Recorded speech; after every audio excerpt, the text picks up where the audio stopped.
কবর তো একাই যাওয়া লাগবে নাকি? যার যার কবর তো একাই যাওয়া লাগবে। স্ত্রী সন্তান, বাবা মা, আত্মীয় স্বজন, নেতা নেত্রী যাবে নাকি কবরে? যারা আজকে আমাদেরকে মোহগ্রস্ত করে রেখেছে, মোহগ্রস্ত বোঝেন, দুনিয়ার মায়া মোহর মধ্যে ব্যস্ত করে রেখেছে, কেউ কি যাবে? একটা হাদিস পড়লেই চোখে পানি চলে আসে। মাইয়াতকে রাখা হয় কবরে, আর মাইয়াত পায়ের খসখস শব্দ শুনতে পারে। তাকে যারা দাফন করতে আসছে তার পায়ের খসখস শব্দ সে শুনতে পারে। আল্লাহ পাক শোনায়। আল্লাহ পাক শুনালে মানুষ শুনবে না? আল্লাহ পাক যদি দেখায় মানুষ দেখবে না? তো আল্লাহ যদি কাউকে কিছু শোনান তাহলে তো সে শুনবে, সে দেখবে, সে বুঝবে। এরপরে যখন তারা চলে যায় তখন সে একা নিথর পড়ে থাকে। যদি মুমিন ব্যক্তি হয় তাহলে মাথার দিক থেকে নামাজ আসবে, এই যে ডান দিক থেকে যাকাত, বাম দিক থেকে রোজা, পায়ের দিক থেকে অন্যান্য সৎ আমলগুলো এসে তাকে সঙ্গ দিবে। ফেরেশতারা প্রশ্নোত্তর পর্ব করবেন, সে ইনশাআল্লাহ তাআলা মুখফুলি উত্তর দিয়ে দিবে ইনশাআল্লাহ। এখন দেখেন, এই যে প্রশ্ন করা হবে মান রব্বুক, কে তোমার রব? দুনিয়াতে যে আল্লাহর দ্বীনই পালন করছে না সে উত্তর দিতে পারবে নাকি? মান রব্বুক, কে তোমার রব? আল্লাহর সাথে দুনিয়াতে শিরিক করছে, তো শিরিকের পাপে থাকলে কি মান রব্বুক উত্তর দিতে পারবে? জিজ্ঞেস করা হবে মা দিন, তোমার দিন কি? যে দিন ইসলাম আংশিক মানে, আংশিক মানে না, উত্তর দিতে পারবে? আল্লাহ পাক বলছেন উদখুলু ফিস সিলমি কাফা, তোমরা পরিপূর্ণ রূপে ইসলামে প্রবেশ করো। আল্লাহ কি বলছেন আংশিক রূপে প্রবেশ করো? বরং আংশিকতার শাস্তি আল্লাহ পাক বলছেন সূরা বাকারা পড়ে দেখেন 85 নম্বর আয়াত নাম্বার বলে দিলাম, 84 85। আল্লাহ বলছেন আফাতুমিনুনা বিবাদিল কিতাবি ওয়া তাকফুরুনা বিবাদ, তোমরা কি আল্লাহর কিতাবের কিছু অংশ মেনে চলবে আর কিছু অংশকে ছেড়ে দিবে? ফামা জাযাউ মান ইয়াফআলু যালিক ইল্লা খিজয়ুন ফিল হায়াতিদ দুনিয়া, যারা এরকম আদর্শে চলবে, কিতাবের কিছু অংশ মানি, কিছু অংশ মানি না, আল্লাহ বলছেন দুনিয়াতেই তাদেরকে লাঞ্ছিত করে দিব। এই যে পুরো বিশ্ব জুড়ে মুসলিমদের উপর লাঞ্ছনা আসে নাই, এইটাই কারণে আসছে। আমরা কিতাবের কিছু অংশ মানি, কিছু অংশ মানি না। কিতাবের কিছু অংশ আমরা মানি ঠিকই, কে বলছে নামাজ রোজা হজ জাকাত আমরা মানি না? আমরা মানি তো, কিন্তু সুদটা ছাড়তে যান, দেখেন মানে কিনা। সুদের করাল গ্রাসে এই পুরো বিশ্বের অর্থনৈতিক সিস্টেমটা এখন হুমকির মুখে পড়ে আছে। যে প্রবাসীরা আপনারা এখানে আছেন অনেকে, আপনাদের রেমিটেন্স থেকেই তো চলে রিসার্ভ, এটা একটা অন্যতম সোর্স। ইকোনমিক সেকশনে পড়াশোনা করেন বা করেছেন তারা জানেন। তো এই পরিশ্রমের ফসল, মাথার ঘাম পায়ে ফেলে কি অবর্ণনীয় কষ্ট সহ্য করে এই কাজগুলো করে মানুষ। আমরা যতবার অ্যাব্রোডে গিয়েছি, যাওয়ার সুযোগ হয়েছে, আমরা দেখেছি প্রবাসীদের যে কি কষ্ট, খাওয়ার কষ্ট, থাকার কষ্ট, ঘুমের কষ্ট। সুবহানাল্লাহ, কয়েকদিন আগে আমি কক্সবাজার একটা সফর ছিল, ওখানে যে একদম শেষ পয়েন্ট যেটা নাফ নদীর সামনে টেকনাফ, ওই পর্যন্ত আমরা একটু ঘুরতে গিয়েছিলাম ঘোরার জন্য। ওখানে বিজিবিদের ক্যাম্প, বিজিবি সদস্যদের ক্যাম্প আছে। কি যে অবর্ণনীয় কষ্ট স্বীকার করে তারা সীমান্ত পাহারা দেয়, কখনো করতে পারবো। এত কষ্ট, 4 থেকে 5 ঘন্টা ঘুমানোর সময় পায়, 24 ঘন্টা কি 30 ঘন্টার মধ্যে। তার মধ্যে 1 ঘন্টা সময় দেওয়া হয়, 1 ঘন্টার মধ্যে তার খাওয়া, গোসল, তার যে ইস্তেঞ্জা, তার বাসায় কথাবার্তা বলে 1 ঘন্টা। ওই যেখানে দাঁড়িয়ে আছে ওইখানেই দিন হচ্ছে রাত হচ্ছে। খুব ভালোবাসে তারা আমাকে, আলহামদুলিল্লাহ। আমাকে বলছে যে আপনার লেকচার শুনি, মাশাআল্লাহ। তো আমাদের কষ্টের কথাগুলো একটু বললেন মানুষকে। তো বললাম যে আপনাদের কষ্টের কথা মানুষকে বললে মানুষ বুঝবে না। কখন বুঝবে? যখন তাদেরকে ওই জায়গায় দাঁড় করা দেওয়া। যারা উপরে আছে ওদেরকে একবার করে ডিউটি দেওয়াবেন, তাহলে বুঝবে যে কষ্ট কাকে বলে। বুঝতে পারেন না?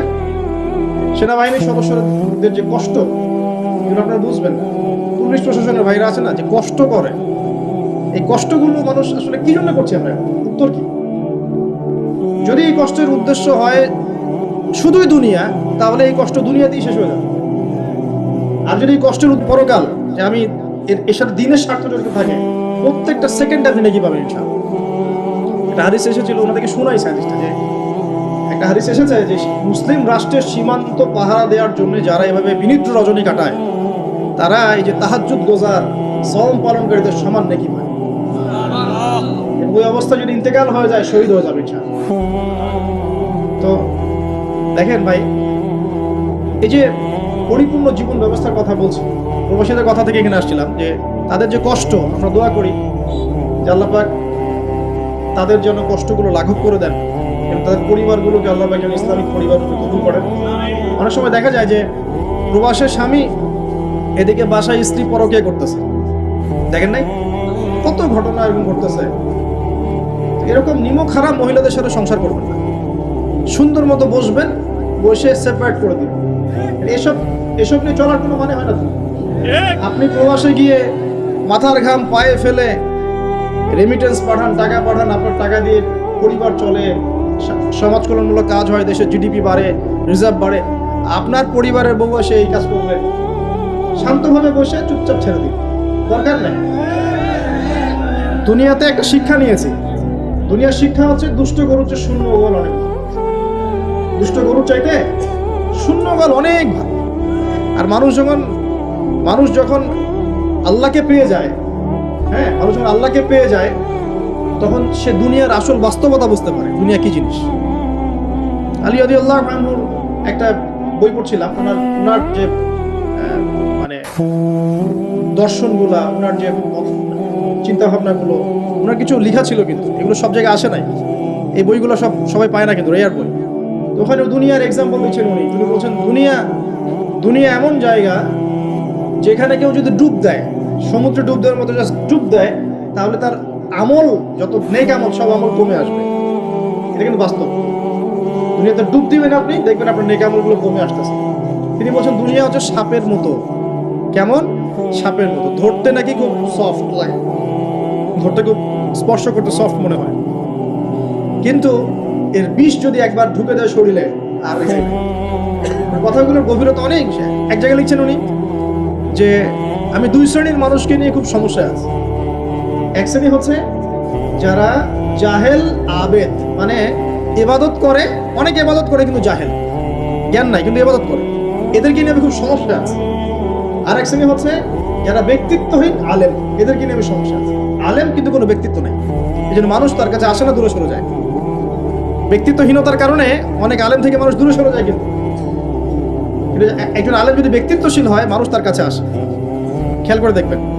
তো উনি বলছেন আমি এই দুই শ্রেণীর মানুষকে নিয়ে সমস্যা আছে, আর পড়তে শুরু করলে মনে হয় যে পড়তেই থাকি। বলছেন যে আমি অনেক জায়গায় ঘুরলাম, অনেক কিছু দেখলাম, শুনলাম, বুঝলাম, শেষে গিয়ে বুঝলাম যে মানুষ শুধু স্বার্থের জন্যই মানুষের কাছে থাকে। বলছেন, তিনি বলছেন তুমি যদি ভালোবাসাকে বাড়াতে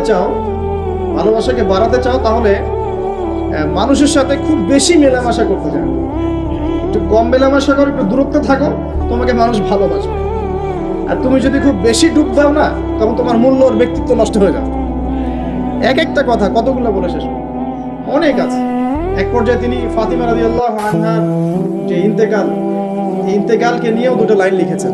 এই লাইনগুলো পড়তে গিয়ে চোখ দিয়ে পানি চলে আসছে। তিনি বলছেন তোমাকে কতদিন দেখি না, কতদিন ছুঁয়ে দেখি না, কতদিন তোমার কাছে যাই না। সবাই বলে তুমি আমার থেকে দূরে, কিন্তু সত্যি কথা হচ্ছে তুমি আমার কলিজার ভিতরে আছো। এমন করে লিখেছেন ফাতিমা রাদিয়াল্লাহু আনহা সম্পর্কে। হে আমার প্রিয়তমা, তোমাকে কতদিন দেখি না, তোমার চেহারা কতদিন দেখি না, তোমাকে কতদিন ছুঁইতে পারি না। হ্যাঁ, সবাই বলে তুমি আমার থেকে দূরে চলে গেছো, কিন্তু আমি জানি তুমি আমার কলিজার বক্ষ পিঞ্জরে আছো। লিখেছে কবিতা। তো আপনারা একটু পড়াশোনা করবেন। স্পেশালি আমি আপনাদের এনকারেজ করি যে চার খলিফার জীবনী অবশ্যই পড়বেন। চার খলিফার জীবনী পড়বেন, সাহাবীদের জীবনী পড়বেন, তারা কিভাবে দিন শিখেছেন, বুঝেছেন, পালন করেছেন, প্রচার করেছেন, দিনের জন্য কত ত্যাগ স্বীকার করেছেন, পড়বেন। আমি খুব রিকোয়েস্ট করি আপনাদেরকে যে আপনারা ইতিহাস পড়বেন। রাসূল সাল্লাল্লাহু আলাইহি ওয়াসাল্লামের জীবনী থেকে শুরু করে একদম অটোমান এম্পায়ার পর্যন্ত ইতিহাসগুলো পড়ে দেখেন, কিভাবে ইসলাম আজকে এই জায়গায় আসছে আপনি চিন্তাই করতে পারবেন। কত চড়াই উতরাই পেরিয়ে যে ইসলাম আজকে এই জায়গায় আসছে আপনি চিন্তাই করতে পারবেন। প্রিয় ভাইয়েরা, আমাদের নবীজি সবচেয়ে ভালো মানুষ হওয়া সত্ত্বেও তাকে কিন্তু গালি খেতে হয়েছে এবং হত্যার চেষ্টাও করা হয়েছে। মনে রাখবেন, শুধু সৎ কাজের আদেশ করার নাম ইসলাম নয়, শুধু আংশিক বিষয় পালন করার নাম ইসলাম নয়, অসৎ কাজের নিষেধের নামও ইসলাম, এবং আল্লাহ নিষেধগুলো ছেড়ে দেওয়ার নামও ইসলাম। আল্লাহ পাক এটাই বলছে সূরা বাকারা 84-85-তে, তোমরা কি কিতাবের কিছু অংশ মানো, কিছু অংশ মানো না। ফামা জাযাউ মান ইয়াফআলু যালিকা ইল্লা খিজয়ুন ফিল হায়াতিদ দুনিয়া, দুনিয়াতেই আমি লাঞ্ছিত করে দেব এমন অপরাধ করলে। ওয়া ইয়াউমাল কিয়ামা ইউরাদ্দুনা ইলা আশাদ্দিল আযাব, কিয়ামতের মাঠে সবচেয়ে যন্ত্রণাদায়ক শাস্তি এদেরকে দেওয়া হবে। কাদেরকে? যারা কিতাবের কিছু অংশকে মানি, কিছু অংশ পারি না পারি, আগে আকীদা পরিষ্কার রাখবো যে ইসলামে প্রত্যেকটা বিষয়ের হেদায়েত আছে। এটাই চূড়ান্ত দিন, এর বাইরে কোনো দিন আল্লাহর কাছে গ্রহণযোগ্য হবে না। কেউ চর্চা করলে তা কশ্চিনকালেও কবুল করা হবে না। এবার আসেন, এর ভিত্তি কি? এর ভিত্তি হচ্ছে দুইটা। কয়টা? দুইটা। দুইটা থেকে আরো দুইটা এসেছে, এই দুইটা হচ্ছে মূল। নবী সাল্লাল্লাহু আলাইহি ওয়াসাল্লাম বলছেন, তারাকতু ফিকুম আমরাইন, আমি তোমাদের মাঝে রেখে গেলাম মাত্র দুটো বস্তু। কয়টা বস্তু? দুটো বস্তু। লান তাদিল্লু মা তামাসসাকতুম বিহিমা, তোমরা কশ্চিনকালেও পথভ্রষ্ট হবে না যতদিন পর্যন্ত এই দুটাকে আঁকড়ে ধরে থাকবে। কোন দুটা? এক নাম্বার আল কিতাবুল্লাহ, আল্লাহর কিতাব। দুই নাম্বার ওয়া সুন্নাতে নবীহি, তার নবীর সুন্নাত। তো কোরআন এবং সুন্নাত মিলেই কোরআন এবং হাদিস নয় কি? আচ্ছা, এখন আমাদের সামনে নবীজি নাই, আমাদের সামনে সাহাবায়ে কেরাম নেই, আমাদের সামনে তাবে তাবেঈন, চার ইমাম কেউই নাই, ওলামায়ে কেরাম আছেন, আর আমাদের সামনে আছে কোরআন এবং হাদিসের কিতাব। এই তো ইসলাম আমরা দেখছি, তাই না? এর বাইরে তো আমরা দেখতে পাচ্ছি না। সাহাবীরা না হয় সরাসরি নবীকে দেখে দিন পালন করেছে, তাই না? তারপরের জেনারেশন সাহাবীদেরকে দেখে করেছে, তারপরের জেনারেশন তাবেঈদের দেখে করেছে। আমরা তো কাউকেই দেখতে পাচ্ছি না। আমরা দেখছি কোরআন এবং হাদিসের কিছু কিতাব এবং ওলামায়ে কেরাম সামনে আছে। এই তো, এই দুইটা হচ্ছে ভিত্তি। এখন এখান থেকে আরো দুটো এসেছে, একটা হচ্ছে ইজমা, একটা হচ্ছে কিয়াস। এই দুটোও ইসলামের।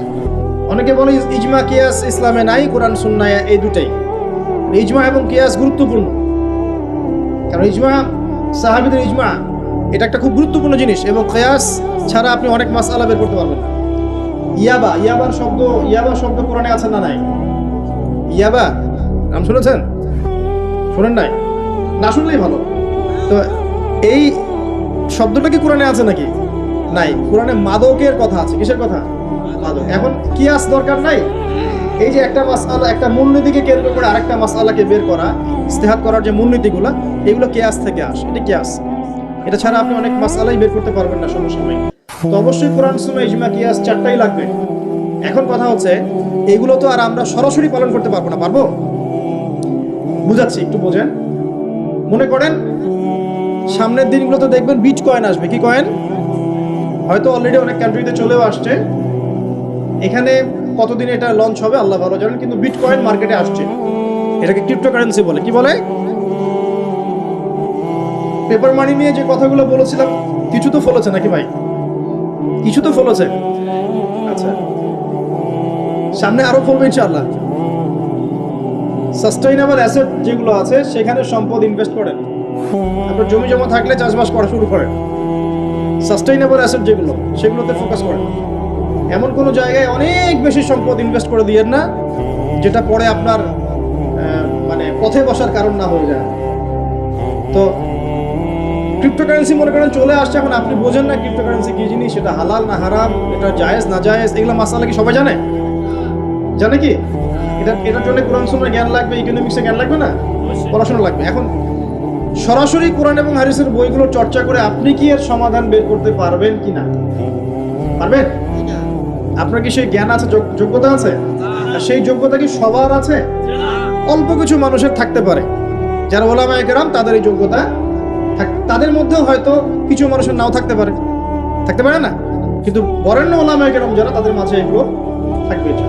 এখন আপনি কি করবেন? কোরআন সুন্নাহকে পালন করার স্বার্থে ওলামায়ে কেরামের দ্বারস্থ হবেন এবং তাদের কাছে মাসলা মাসাইলগুলো জেনে নেবেন। তাহলে আপনি একা একা চর্চা করে বিভ্রান্ত হওয়ার সুযোগ থাকবে। এই বিষয়টা খেয়াল রাখবেন।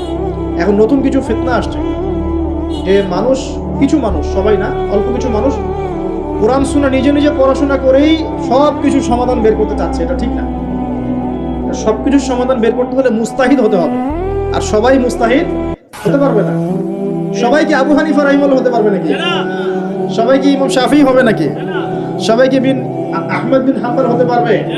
সবাই কি ইমাম মালিক হতে পারবে? পারবে না।